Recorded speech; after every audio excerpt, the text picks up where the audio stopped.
We're going to have some fun today scaring you about the future. Thinking about the risks of AI to an enterprise. That's the title of our episode. Corporate Risk Management 2026 is the title of the series. Slides 6 through 9 give you a little bit of context about the series as a whole, and it tells you what you can expect from this episode. Our panelists are Sean Griffin of Longman and Van Grack, Neil Peretz of Innumero Law, and Alex Sharp of Sharp LLC. My name is Jonathan Friedland. I'm with the law firm of Much Shellist. So we're not going to, we have to do I have to do just a little bit of housekeeping, but one thing we won't make you do is we're not going to listen through boring bios of us. We're not going to read that stuff. You can see our bios starting on slide 78. If you want to read more about us, just look there. We're happy to hear from you. We're all still listed together. If you need to keep track of who we are as we're talking, on slide 5. And you will see that I am trying to navigate the deck, not with total luck, not with total success at all times, but I'm doing that for your benefit. I'm going to turn to slides or groups of slides as they become implicated in our conversation. So you can go and take notes on them if that's what you want to do, that kind of thing. But this is a conversation. I have a bunch of questions, a whole lot of questions that I prepared for the panelists, and they will take turns answering them. So, what else do I need to tell you? If you're a lawyer or accountant and you want CLE or CPE, you need to access this webinar on Serify's Legal Edge website. But if you found this webinar on demand on the National Law Review's YouTube channel or on Financial Poise's website, we're glad you're here as well. Slides 3 and 4 tell you just a little bit about the National Law Review. Slide 2 is the disclaimer that we put into all of our webinars telling you that, please don't sue us if you act on something we hear as if it's advice from your, advisor, because we're not your advisors, you're not our clients. This stuff is for educational purposes only. And I think it's a sad state of affairs that I even have to say that. So if you're not familiar with Financial Poise or the National Law Review, you can look at slides 82 or 83, 82 and 83. 82 is a redundant slide from one I pointed earlier, and 83 is all about Financial Poise. That's it. Without further ado, I can begin the questioning. The first question I have will implicate slides 11 and 12, and we'll start off basic. This one will be to you, Neil. How do we legally and practically define artificial intelligence? And the same question for machine learning, please. Yeah, what I've provided here is actually from the U.S. Code, and I'm not going to read it aloud. Essentially, what it means is, all software is AI. If you were to interpret the U.S. Code this way, which basically means if you see a rule about AI, you have to think much more broadly about how it applies to one of your particular systems. The reason I say all software is AI is if you think about, does your software, all your software have some type of real inputs? Yeah, it probably does. Does it model something or does it make an inference? Yeah, it probably does. It does some activity. Does it influence real or virtual environments? Yeah, probably it does. I mean, frankly, unless your software does nothing for no one, it probably fits in this category. And then machine intelligence, which I think we have on our, we have there, is basically a system where you've got this repeated set of inputs where it is in a learning loop as opposed to just a one-off situation. Essentially, when you're using these foundation models, they've gone through machine learning to create the model, but you yourself might have software that is using machine learning on an iterative basis to learn from your particular software. So machine learning is really a subset of AI. And in the older days, we would just say Machine learning, because we were too embarrassed to say AI because we thought that was too haughty. Okay. Um, I traditionally will ask for overlay for, if I've asked Neil a question, then panelists, you always have an opportunity to say, hey, I want to add something in. But I've got a lot of questions to go through this time. So uh, accept my overlay offer at your own peril. What does that mean? I don't know. Okay, so next question, slides 13 and 14. We hear a lot about LLMs, large language models like ChatGPT, and but how exactly do these models get quote unquote smart? What kind of data are they training on? Sean, will you take that one for us, please? Sure. And what I tell everybody is that the LLM that you're probably most familiar with is C3PO. From the Star Wars movie, you recall that he was a protocol droid. He said a lot of stuff, and he said a lot of stuff that the characters generally ignored. For example, if you're a real nerd like I am, you remember that he predicted that the odds of successfully navigating an asteroid field were approximately 3,720 to 1. In reality, they're actually much better than that. So Han Solo was right to ignore C3PO. But why did he take C3PO seriously? Well, that is because he knows that C3PO is a large language model, and all the C3PO is doing is saying words that sound good to him based on what he knows. He's not trying to analyze the density of asteroids in an asteroid field. He is just saying a bunch of words that he knows sound good together. And ChatGPT and the other large language models are roughly doing the same thing. Now, how are they doing this? Well, it's important to know how they train to do this. They train to do this by basically reading everything they can get their hands on, by hook or by crook. There are lawsuits about this that I'll kick off to another panelist, but suffice it to say, if it's on the internet, that large language models want to get their hands on it so they can use it to train. Your slide mentioned Reddit. Reddit's really good for having a bunch of people talking about various topics. Any books they can get their hands on, any websites, anything you've uploaded, court filings, all this stuff. They bring it in there, but all it does is predict what word usually comes after the next word and the next word and the next word, and sort of break it down to a mathematical calculation, which is why AI or large language models often say things that sound convincing, even though they are completely inaccurate, because you'll notice I did not train them on accuracy. If you've been to Reddit, you know that a lot of Redditors do not value accuracy, I'll put it that way. And neither does LLM because it doesn't know whether something's accurate or inaccurate. It just knows whether it sounds good. Much like the office kiss up, who just wants to say things to impress the boss, the LLM knows what impresses you, what gets you to click that little thumbs up. And basically, that's what it does. That's why it compliments you so often. People like being complimented, so it's basically manipulating you. That's why it says things that are obviously correct in a very convincing manner because it knows how to sound convincing, but it doesn't know what is accurate. And so that is essentially what LLMs are doing and how they work and why you should not trust them entirely to give you important facts. And that'll be something we come back to later in the presentation, I think. Follow-up question to Neil. So my rudimentary understanding is that the LLMs process the data they're reading through quote unquote transformers, whatever the hell they are, and neural networks to map words onto multi-dimensional axes, identifying like mathematical relationships in context. Um, at least that's what I read somewhere.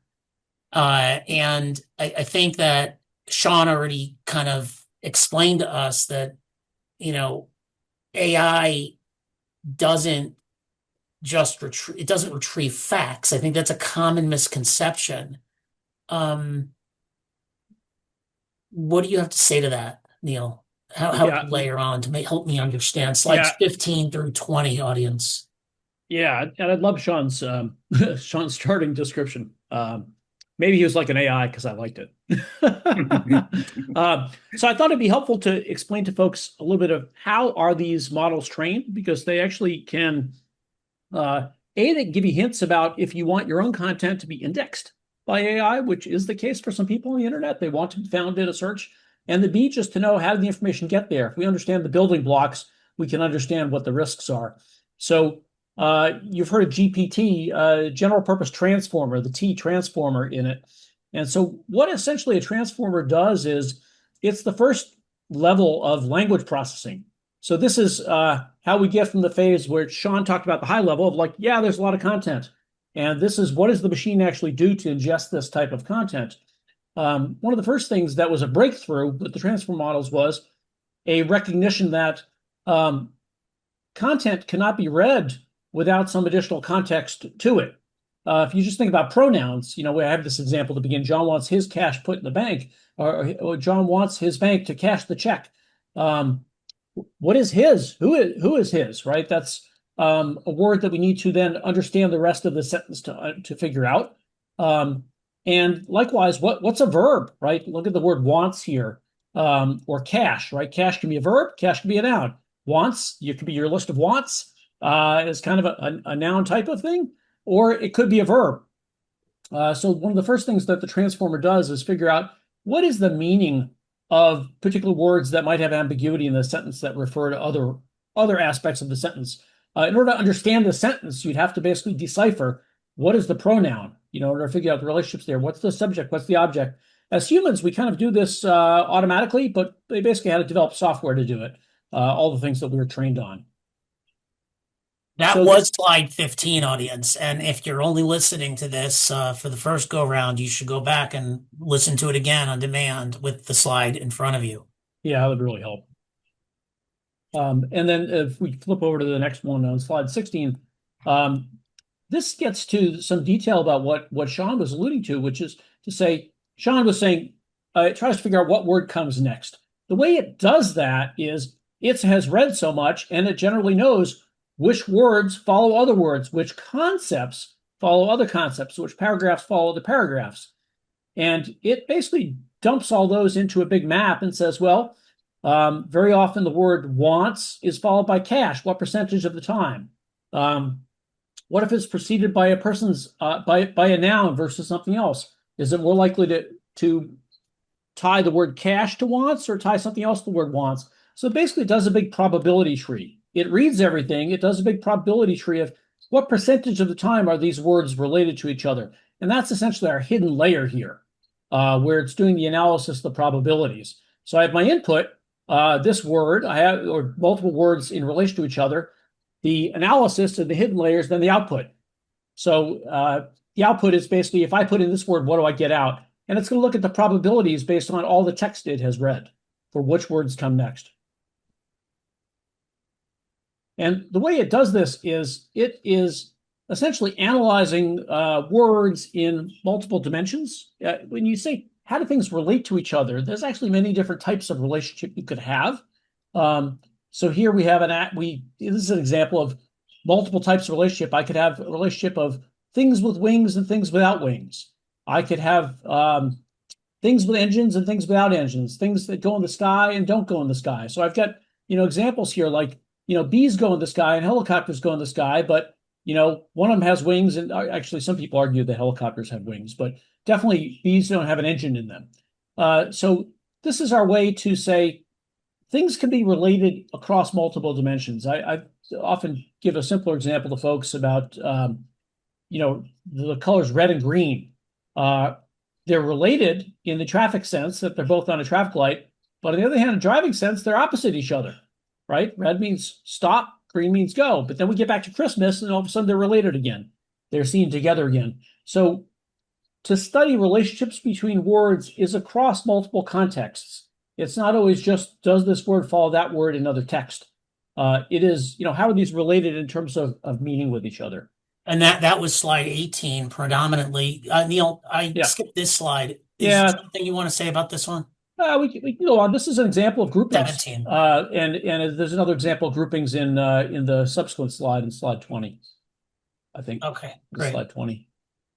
Yeah, so this is an example of, I showed you a graph, in other words, or an axis.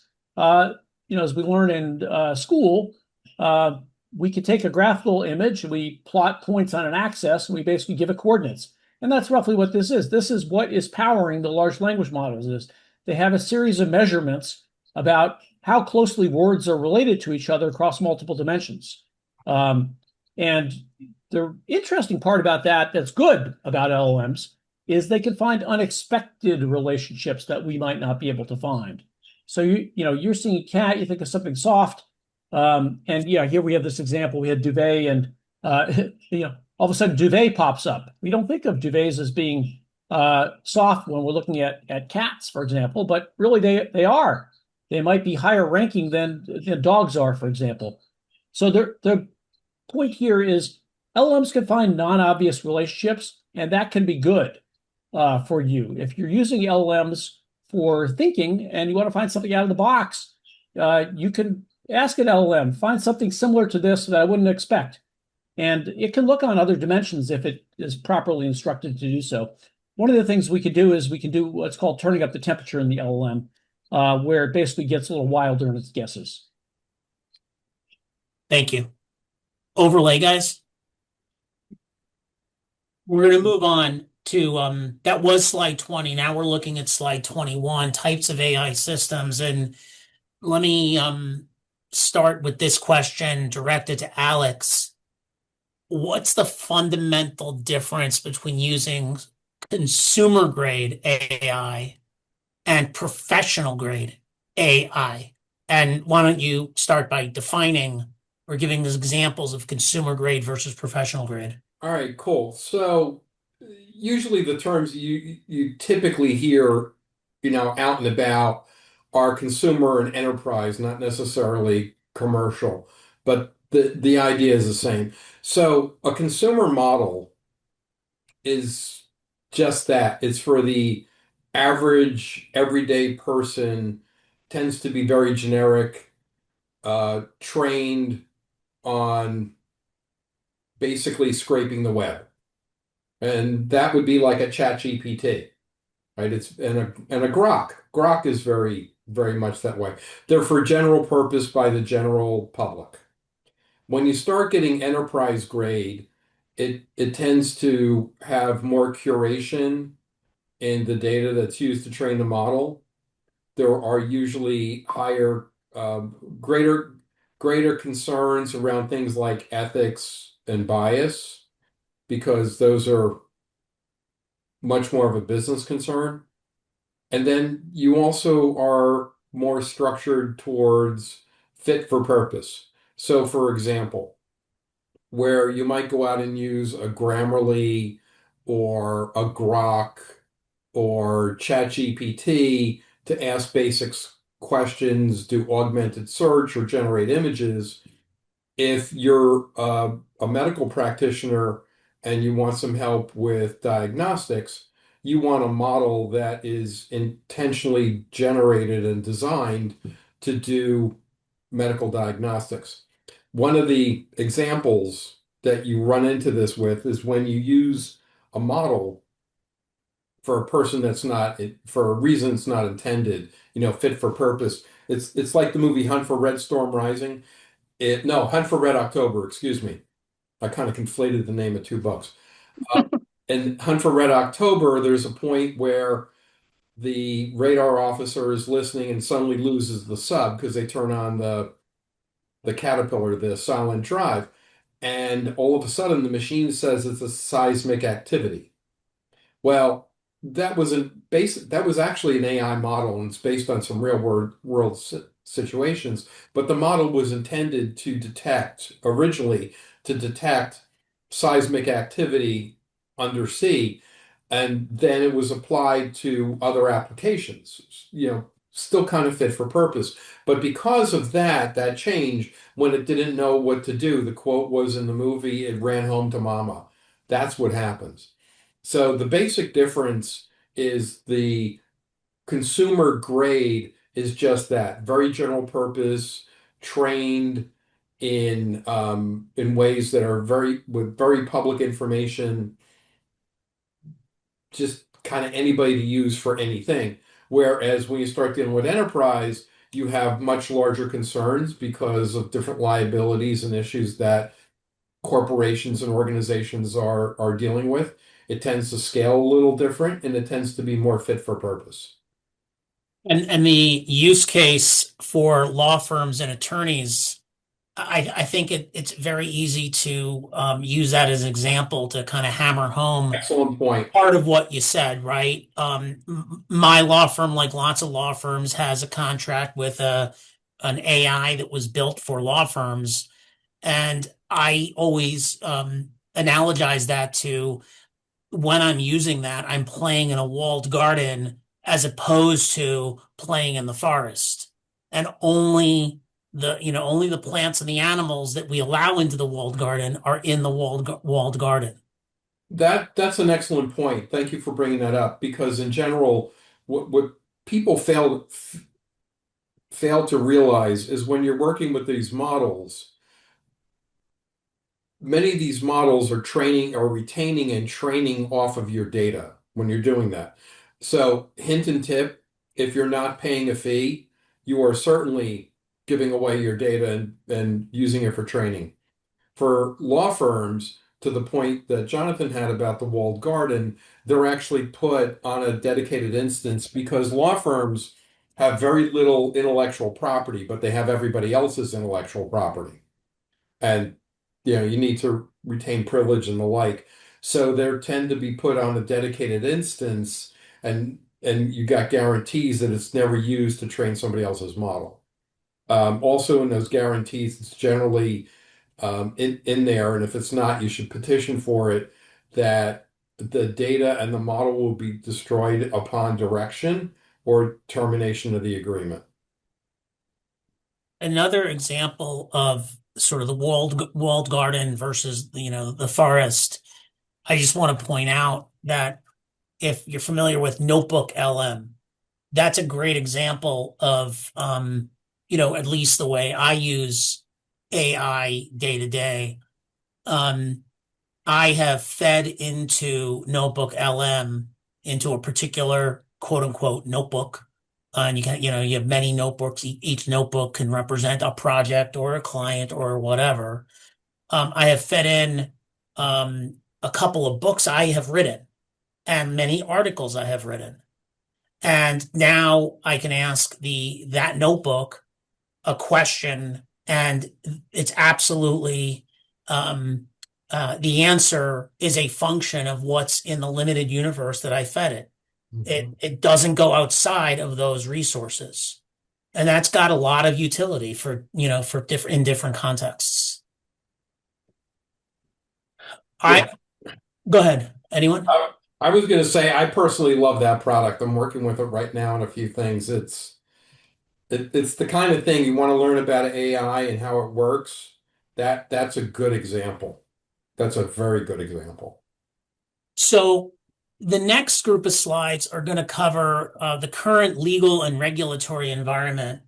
And Hey, look at that, a slide that says current legal and regulatory environment. How about that? And these are slides 27 through 32. Sean, I'm going to ask you to kick us off with by answering this question. Um, in the absence of a comprehensive federal law governing AI in the United States, how are states stepping in to regulate AI? Yeah, that's an excellent question because the federal government, they have a lot of ideas. Different senators and Congress people have various ideas about how to regulate AI, but getting everybody together is going to be quite difficult in the current political environment, especially with a war on. So a lot of states have jumped into the breach, and that's been the way for a few years now.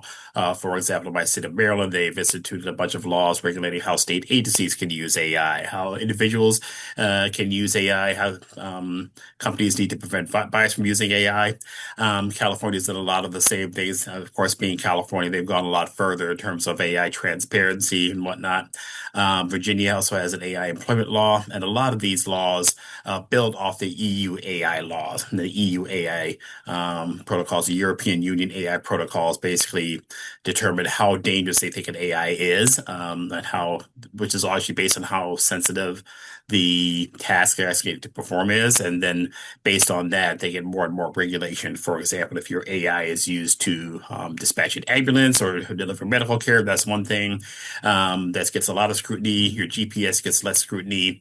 Your Netflix recommendations get practically no scrutiny, that sort of thing. And a lot of the states have built upon that roughly. And California usually being the leader, a lot of states sort of following the California guidelines. So California has gone a bit further than most.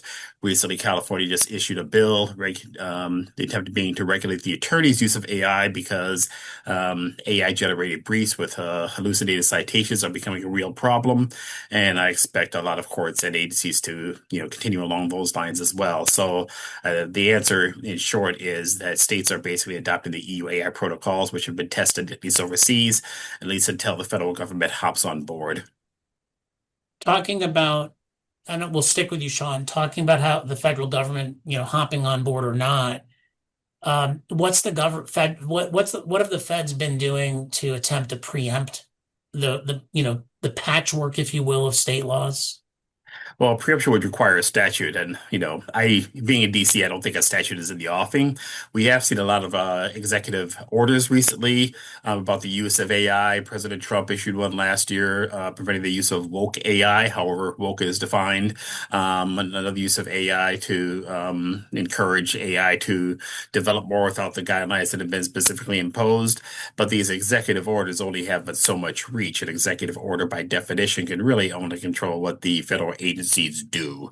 They can't really regulate what individual companies do, individual people do, unless they're in a contract with the federal government, which is exactly what the executive orders tend to do. And preventing woke AI was directed at government contractors. That's what they're doing in that respect. Recently in the news, the Department of Defense got into a dust up with Anthropic because Anthropic wasn't willing to have its AI to be used to, draw up war plans and design targets and everything, which did not surprise me. I grew up thinking that Skynet was the bad guy, not the guy to be emulated. Same with after watching War Games, I didn't come away thinking, boy, I sure do hope there's a big supercomputer deciding whether or not to launch nukes. But that is the dispute there, and Anthropic is now in a lawsuit because the executive department has used its executive power to label Anthropic a supply chain threat, which has definite effects on its business.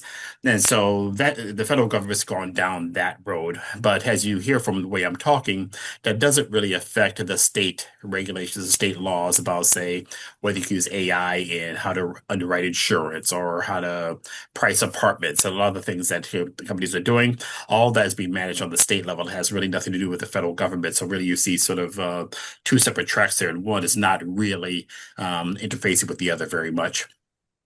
Thank you. Overlay, guys? Yeah, one thing to throw in there to Sean's point, first and foremost, the EU AI Act is becoming the basis globally, and putting the meat around that is ISO 42001. That's the way the world is trending, so that's definitely going to happen. Slide 35, audience, by the way. All right, cool, thank you. And then going down that road, we have an interesting quirk right now because the federal government effectively, with very few exceptions, does not have any AI regulation out there. The state of California has a regulation specifically focused on what's known as foundation models, which is all the big models.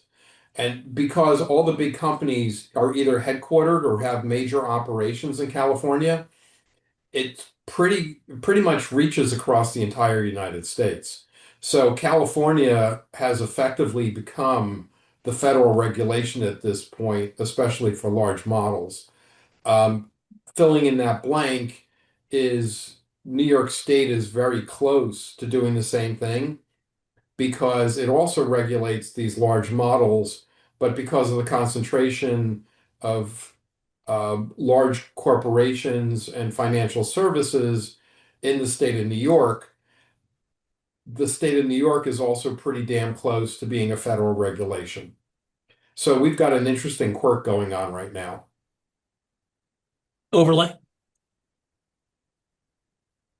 New topic. Alex, what's AI washing?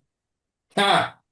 Um, it's just like we heard about greenwashing, where you're basically overplaying the role of AI for some benefit. We've heard about it a lot lately when it comes to reductions in force, where it's being labeled as AI related, but a lot of the evidence says it is not. We're also seeing companies putting the AI term on their marketing collateral and their branding and all that to get a bit of a bump. some of some of the audience will remember this is what we saw when the internet became big, late 90s, early 2000s, where everybody had a .com on the end of their name, just trying to play up the amount that they're doing and how it should be boosting their situation. Overlay, guys? Yeah, I'd say when you hear people tell you this, that, oh, we're really AI. And I've been to, I was at a legal industry conference, for example, and there were two companies that had similar names. They both were providing AI for lawyers. One of them said, well, we're real AI. The other guys have humans behind the scenes. Um, that actually wasn't a positive persuasion for me. Um, so the mere fact that people will try to, if you will, AI wash themselves does not mean they have a better offering. It might indeed be an indicator that they've got a worse offering if it's true. Yeah, the SEC has gone after companies for AI washing. That was more during the Biden era. I can't remember any cases nowadays, but a lot of companies would say, "Oh, yes, we're definitely using AI," and they're just using people. Which they're like, "Oh, look how amazing this is! Our AI is doing such a great job," but it's actually just people behind the scenes. There was a video that was semi-viral a few weeks ago about a robot, one of Elon Musk's robots, and they said it was operating autonomously, no humans behind it. And then you saw the robot doing whatever, and then it reached up and then it removed its helmet, and the robot immediately pitched over backwards. And people quickly figured out that there was a human wearing a controlling helmet behind the scenes and manipulating the robot, and then the human forgot and took the helmet off, leaving the robot without anything to do, whereby the robot toppled over like one of those fainting goats. So there was a lot of AI washing out there. Whenever AI works a little bit too well, I think there's people behind it, but I, like Neil, do not mind that at all. I think there ought to be humans in the loop early and often just to prevent AI from going off the rails, which it often does. So I'm looking at slide 52 now. That means you are too, audience. And kind of just to recap part of it. So the SEC has jurisdiction to go after companies that make false claims that, in ways that impact the securities laws. But the FTC and state attorneys general also have jurisdiction in the case of an AI, a quote unquote AI company misrepresenting regarding its AI capabilities, right? And that means whether SEC, that's only public companies have to worry about that. FTC, any company has to worry about that if it's doing the wrong thing. Yeah, back in the Overlay. Biden administration, the FTC and the SEC were much more aggressive about going after companies for AI washing. The FTC, as you said, had broader authority because it could regulate unfair trade practices, which is basically lying about your product. And it doesn't really matter what you're lying about. If you're lying about your product in a material way, that could be an FTC violation. But if you're doing it in a securities offering, then there's SEC jurisdiction as well. It can be concurrent jurisdiction. And state AGs. I mean, you well can have state AGs are the ones who pursue a lot of the unfair competition claims. And, frankly, it's often a competitor that brings it up. Anything else on this subject before I move us on to slide 43, apparently risk management? Yeah, I have one other thing to add on the legal and regulatory. This is not about AI washing. It's more about enforcement of AI laws. What I think people fail to appreciate is there are lots of laws about lots of topics, and they all apply whether you use AI or not. All the existing laws didn't go away because you magically started using AI. So, for example, in financial services, we've got disparate impact laws. Okay, they still apply whether you used AI to get there or use something else to get there. So, even if the central government were to say, well, you can't really have the states regulate AI or you can't have other rules impede AI, there are lots of other laws out there. And those laws are still going to apply regardless of whether the AI mechanism is used there. A challenge, in the consumer financial services space is, for example, if you deny someone credit, you need to tell them why. And, as we talked about earlier, AI is a black box. It's hard to tell people why if the black box said so.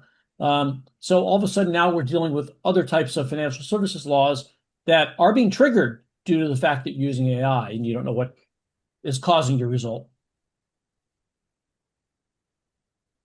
Here's a non sequitur. So your 20-year-old daughter or son has a girlfriend or boyfriend who's thinking about going to law school.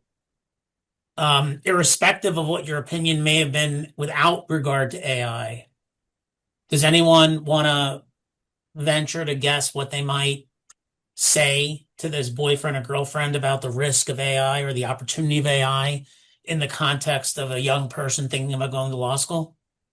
My son asked me whether he should go to law school, and I said, I don't know, kid. AI is eating the legal field from the bottom up. Back when I was coming up as a junior associate in the last century, you could, get your bones by doing a document review. You review a bunch of documents, summarize them to the partners, hand them in to the partner, right? And there was like paper documents had to go through there in a room like the last scene of Raiders of the Lost Ark, pull down boxes, review those boxes. Now AI can crank through all those electronic files in a matter of minutes as opposed to days. Okay, that part's being eaten. You can use AI, a large language model, to answer a complaint, especially if it's a really simple complaint, like a slip and fall or whatever, that ordinarily you just give to a junior associate just to give them some training. Well, now they can just go to AI. Why would you give it to a junior associate who charges, it gets tired, it might make mistakes? Or you give it to an AI that doesn't get tired, it still might make mistakes, but it's much cheaper. All the little things that associates used to do to get trained on, it's impossible to, it's getting more and more difficult to build that work out anymore. And I'm even setting aside clients who before AI didn't want to pay for junior associates anyway. So I think really long and hard before doing that. Now, in my case, what I did to dissuade my son was I let him read a brief that I'd written back when I was at DOJ. And I said, this is like the pinnacle of what I was doing when I was about 30 years old. What do you think about this? You could read this, I said.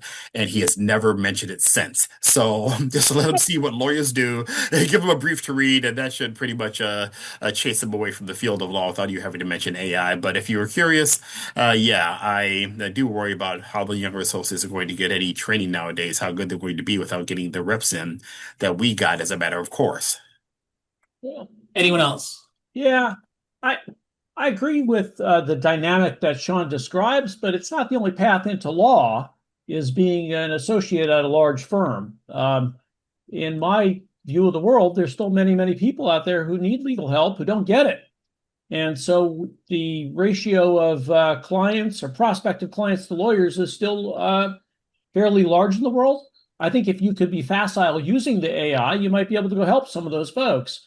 But there is the point that Sean brings up. How do you get trained?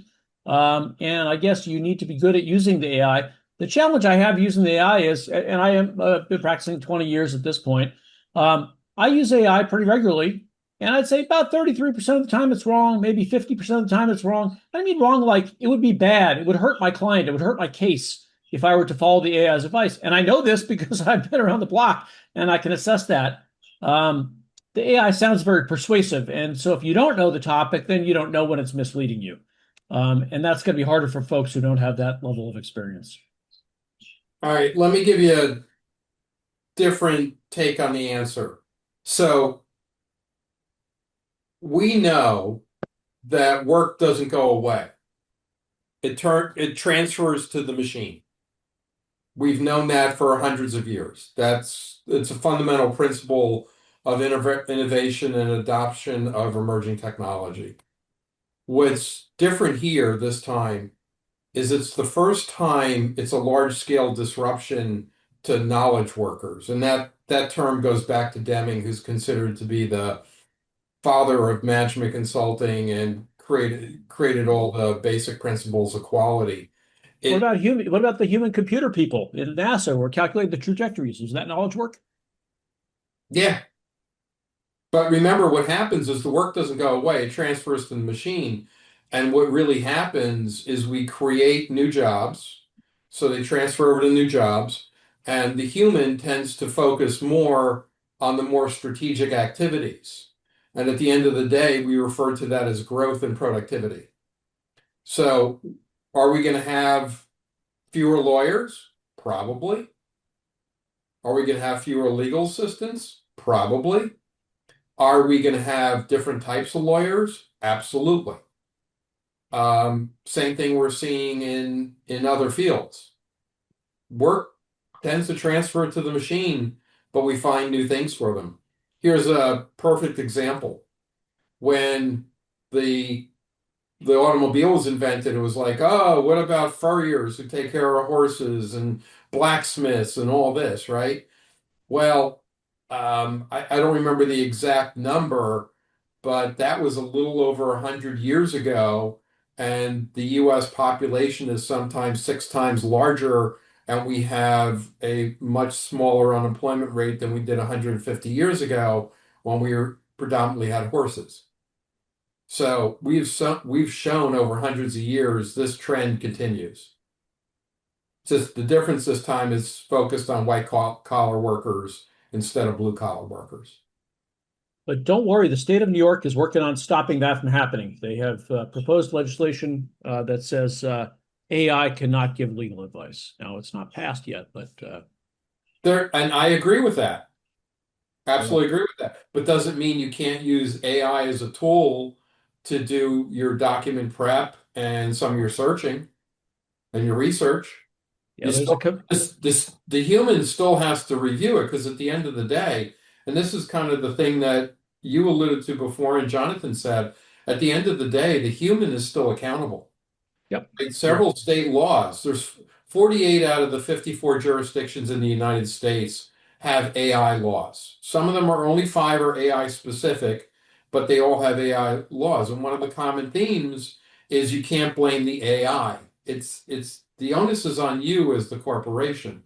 If you want to go back and sue your vendor for misbehavior, that's up to you. But as far as any plaintiff's concerned, you're accountable. It's your decision. It's your work product. Well, we'll Yeah. see. Last week, Nippon Life Insurance sued OpenAI, the maker of ChatGPT, for unauthorized practice of law, among other things. And the case had to do with an insured who had settled a lawsuit against the insurance company that she wanted to reopen it after she signed a settlement agreement. Her attorney told her that she could not, but she says, "Well, I'll bet ChatGPT will tell me something different." And she was right when she prompted it properly. It gave her all kinds of motions and whatnot to file, and which was in itself a breach of the settlement agreement and really caused Nippon Life Insurance a huge headache. And instead of countersuing the woman who was just an employee, she didn't have enough money to make it worthwhile. Nippon sued OpenAI, saying, "Listen, you guys gave her bad advice. You led her down the primrose path. You intentionally interfered with contract. You engaged in unauthorized practice of law. You engaged in abusive process. Those are the three counts. And we want $300,000 in compensatory damages and I think $10 million in punitive damages from OpenAI." Now, that lawsuit was just filed, but one of the issues it's going to face is the thing that you aptly highlighted, Alex, that, listen, the ChatGPT is just the tool. I mean, you wouldn't sue a hammer for hitting somebody upside the head now, would you? It's just a Exactly. tool. The person is responsible for what they do with the information, and the judges sort of have to deal with the situation from there as the flood of large language model drafted briefs come in. But Nippon Life Insurance has other ideas, and it looks like it's going to be a long case based on the length of the complaint so, itself I, and the detail. It's I funny. think there's another point here. If you There was a ruling that said if you upload information into a publicly available model and it produces a complaint, response, whatever, you've actually violated attorney-client privilege. Oh, that's Hepner. Yeah, I think we've got that on our. Yeah, well, I can talk about it now since Alex promptly brought it up. That was my old law school professor, Jeb Rakoff, who was elevated to the Southern District of New York court soon after teaching me. Coincidence? Who's to say? But but he recently ruled. So the case involved a guy who was being accused of fraud by the federal government, and instead of going to his attorney for legal advice, he decided to Yes. ask ChatGPT a few questions about his case as the feds were coming toward his door. And so the feds grabbed his computer. They saw what the prompts were. He said, "Wait a minute, that was privileged." And Judge Rakoff aptly said, "Well, no, your attorney wasn't involved in that at all. It's all privileged communications under the attorney-client privilege. That's confidential communications made to your attorney for the purpose of seeking confidential legal advice. You were just uploading questions to ChatGPT." Let me pause here to say exactly how irate I would be if my client, instead of coming to me or calling me on the phone, decided to go to ChatGPT because it thought it was better and faster. I digress. End of digression. So Jeb Rakoff, correctly, in my opinion, said, no, that's not privilege at all because you did not use that for you're communicating with your attorney. Also, he denied the work product protection as well. He did it on the ground that an attorney wasn't involved. After all, ChatGPT is not an attorney; it's just a tool. Now, this is my pet peeve, my bugaboo. I think this is wrong. If you look at Rule 26b(3), by its very terms, either a party or its attorney could assert the work product privilege. So an attorney does not have to be involved, but be that as it may, I'm not wearing the robe he is. I do think he was right that the ruling was right because the person could not prove that he was doing so for a purpose of investigation or an anticipation of litigation. He just, couldn't pull that argument together, and therefore he lost that argument. And that was probably the correct call there too.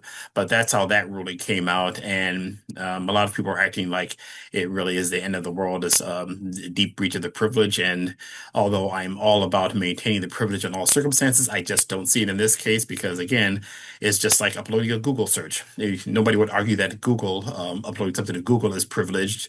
Maybe it has work product protection, but a privilege would be a hard thing to argue. And I think he had an equally difficult argument saying that talking to C3PO was similarly privileged, given that CPO does not have a law license. So let me pull us back, get back on track from the diversion I started a few minutes ago. Before I do that, though, I just want to note that the query of, you're not going to sue the maker of the hammer, that seems to make a lot of sense on its face. Although, how is that how is that qualitatively different than suing the manufacturer of a gun? That's a rhetorical question. So, slides, and we were just talking about, if you want to look at Hepner, that's on slide 66, which is displayed now. Just a quick note about Hepner. It's also the point mentioned in the second bullet is very important due to the public tools terms of service. And there are a lot of other key points that Sean covered. Additionally, the fact that this was not, the person was not using the count that prevented their data expressly from being used for training or model improvement was in part dispositive here. Yes, if it's not confidential, then it can't be privileged by definition. And that's what I remember when email first came out. There were a couple of rulings, as judge said, if you email something to your attorney, that was not privileged because the email went through a server, which was not part of the part of the confidential communication. Luckily, those cases didn't really go anywhere because that would have basically brought the communications with clients to a grinding halt. But I think you see a little bit of the same thing here. I think it's right that if you're not using the public version, it can be uploaded. It's not confidential, but I would like some explicit rules around that, just so everybody knows what to do. Just so if you have some junior associate at your firm who decides to upload something to ChatGPT to write a brief, you haven't waived privilege for your entire multi-million-dollar client.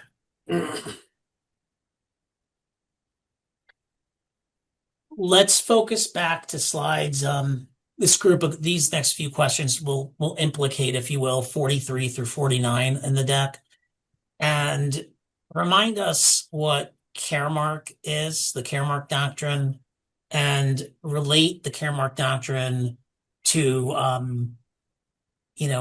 the board of directors' duty to oversee AI risks.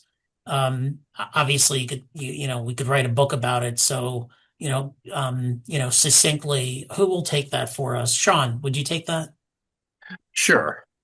So generally, if you if you're working with AI, you need to be able to sort of track where it's going and be able to report back to your board of directors. But the Caremark doctrine, it says that the board of directors has a duty to actively monitor and oversee compliance risks, right?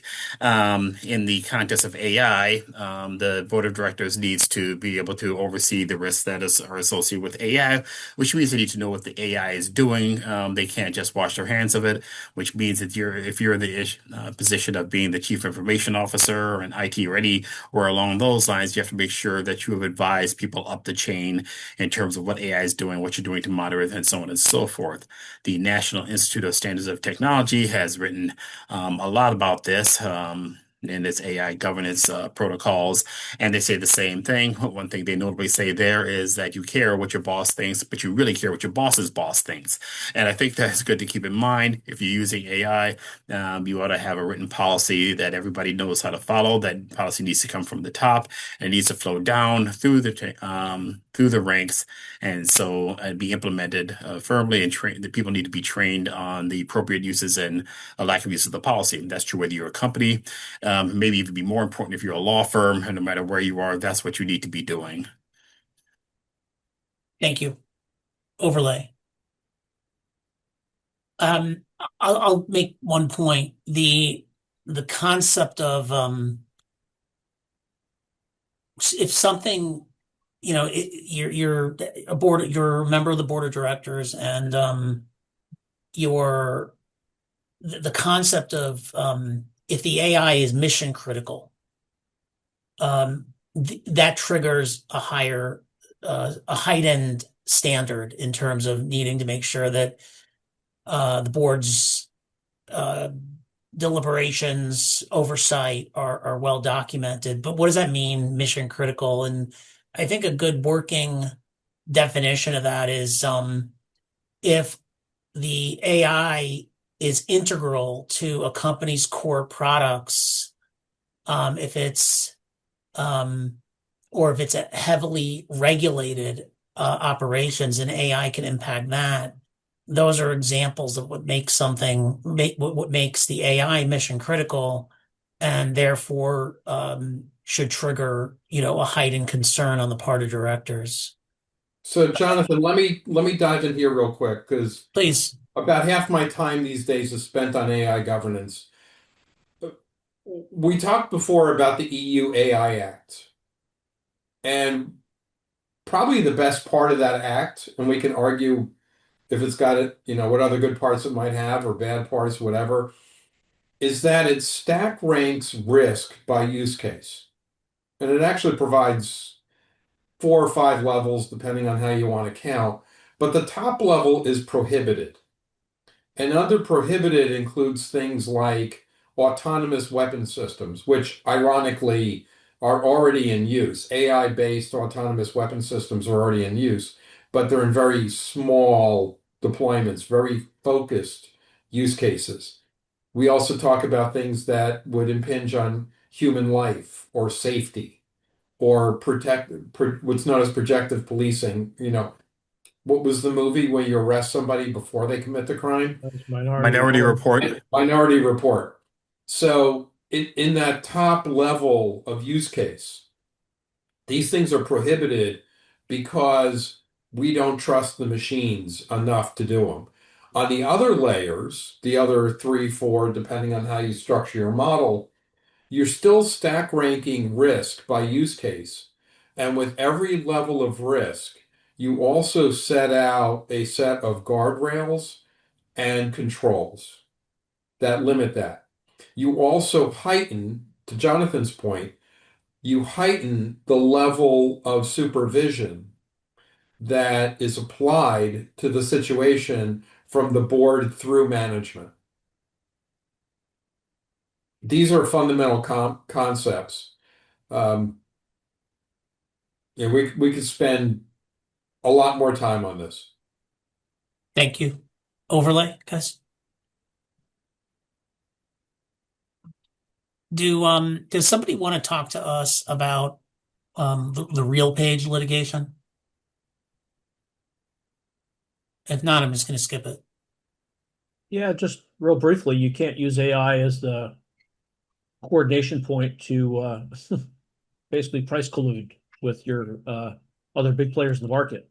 Although I think in some cases, it wasn't just the mere fact that AI was used to collaborate, but it was that in some cases the contracts with the collaborators specified that they would abide by the results. My Thank son, you. my son was apartment shopping a couple years ago, and we asked how much the apartment would be, and They said give us a price if you sign today. What if you sign tomorrow? Different price. Well, how's the price different? And the woman did patiently explain to us that it compared the price of the apartment to other prices of other competing apartments in the area, and they, through an algorithm, the algorithm told everybody what the price would be for that day based on, the data that it was collecting. And I said that sounds like an antitrust violation, and I cannot overstate how thoroughly unimpressed she was by my legal analysis of the situation. She could not have cared less. She was like, "Well, sign today or take your chances tomorrow." But the price generally does go up, and so I was very happy to see that somebody had finally taken action against these because, again, my efforts to rally people, Sally Ray style, to my side. No, not Sally, Norma Ray. Norma Norma Ray Ray. style to my side failed miserably. RealPage is mentioned on slide 63. Let's talk about IP and data strategy in the context of AI. Slides 50, starting at slide 56. Neil, can an AI system be listed as an author or inventor for copyright or patent protection? No, nor can monkeys still. We basically had a monkey selfie case a bunch of years back, and the monkey could not own the selfie with a copyright. And some people say the Supreme Court decided that machines cannot have a copyright. That's not actually what happened. There was an appeals court that decided it, and the Supreme Court declined to hear the case, which means the appeals court decision is final for now. However, there was something that came out from the Copyright Office where I think some of this guidance was rescinded, but basically they said if you can piece out the part that the human did, you could still try to claim that. So then it's incumbent upon the creator to say, well, the AI did this part and I did that part, and I'm only claiming copyright on the part the human did. Yeah, I think it also, the USPTO guidance, because I deal with this fairly often, also says you have to prove provenance. Right. So I was discussing the Copyright Office, but then the PTO has a newer director under the current administration, and yeah, they basically said, yeah, prove the human part of it. They said inventors are allowed to use tools, but you need to prove the human part in coming up with the invention. And you obviously can't list the AI as a co-inventor. I'll note that I really like the word provenance. It makes me feel exotic and sophisticated when I use it. Yeah, by the way, hint and tip, when you have an agreement with whoever is providing your AI, because most AI these days is delivered as a service, ensure there's something in the agreement about who owns the inputs and the outputs. You want to own it. So a cousin to that, I turned us to slide 58. Yeah. Alex, how are courts handling what the slide calls the training data dilemma, where generative AI models are facing mass copyright infringement lawsuits for training unprotected works? Well, so far they haven't, right? There's no final ruling, right? There's arguments that people that own the copyright are claiming they own it. It's a violation of the copyright. On the other side of the coin, they're claiming no, it fits under fair use. We've had a number of cases settle out of court, different types of settlement, and there's others that are still winding their way through. Frankly, as everybody on this should know, these laws are actually in the Constitution, so it's a federal issue, and it could not have been envisioned by the founding fathers when it was written. So it's going to be pretty interesting to see how it unfolds. There's also a big difference between training data and the actual outputs from the machine. So it's going to be pretty interesting to watch. So let's talk about that, the outputs. If you've got an agreement with, an IP provider, an AI provider, so to speak, who owns the output if the contract doesn't explicitly allocate? Sean, you have any thoughts? Again, I cannot emphasize how much I agree with Alex. And that will depend on the contract. And ideally, you would have control of the output because you have control of the inputs. And those are the contracts that I've seen. I'm trying to remember if I've seen a contract where in the customer controls the inputs but not the outputs. And I haven't seen one, although it's theoretically possible. And so, it usually gives you a license for the outputs to do whatever you want with the outputs as well as the inputs. That's what you get for paying for the AI in most of the contracts I've seen. But it's worth checking out because that's not a law of nature or anything. That's just the contracts that are out there nowadays that I have personally laid eyes on. Yeah, one thing to be mindful of though is while you can own the output, it doesn't mean that someone else is not going to get the same output.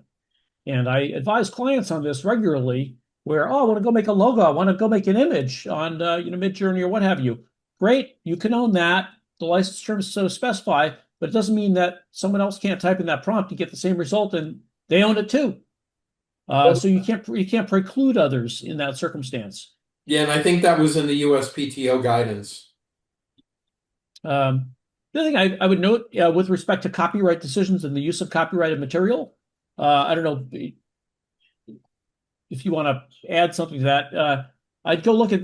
I commend folks to go look at the BARTs and the CADRE KADREY decisions, and in both of those cases, it was held that the models could use copyrighted work for training, although the caveat being in the BARTs versus Anthropic cases, don't steal the copyrighted materials. You have to legitimately obtain them. And so there's a separate track going on with that. So we're really at over time, but I'm gonna ask each of you think about the questions we didn't get to as we prepped for this webinar, and with no pressure, think about whether you want to give 30 to 90 seconds on a topic that we didn't have time to get to. We'll be over a little bit, but that's okay. People can simply stop watching. Who wants to go first, if at all? I'll say 30 seconds on the issue of AI bias because Neil touched on it before about how AI is really good at picking up on patterns. And one of the things it can do is pick on whether your company has been historically discriminating, and it'll get the idea that, okay, you want to keep on discriminating then. The big example I used was Amazon was using AI to pick its future managers, and it discovered after they sort of looked at the program that the two biggest predictors was whether you played lacrosse and whether your first name was Jared. Those are the two things that really put you on the fast track to partnership at Amazon. And they sort of guess, you can't really tell because, as Neil and Alex both said, AI is a black box, but they figure there was a bias at Amazon for upper middle class white men, and for name is likely to be Jared, and they were likely to have played lacrosse. And by the same token, that it was going around and dinging the candidates who went to women's colleges, because after all, they're not going to be named Jared, are they? People who play basketball, well, you're not playing lacrosse, out you go. And they didn't really see a problem with this until they really looked at the data and sort of figured out how it was reaching these results. So AI's pattern recognition can be used for good or ill. Right. The flip side of this, though, is if you write software to go on LinkedIn and you figure out who's been getting promotions at the company you want to target, and you figure out their name and what sports activities they were in, you could just go change your resume and then you're going to go fit the pattern. So, you could use it in your advantage. Yeah, or take up lacrosse. Yeah, I guess the idea that came up from that, because again, I spent a lot of my time in this. The interesting thing about bias is when you look at bias in your culture and your system, you have to determine what is the unwanted bias. Now, some of that is determined by laws and regulations and social norms, but then there's other types of bias that you have to give some thought to. Do you want that to be part of your culture and your corporate image or not?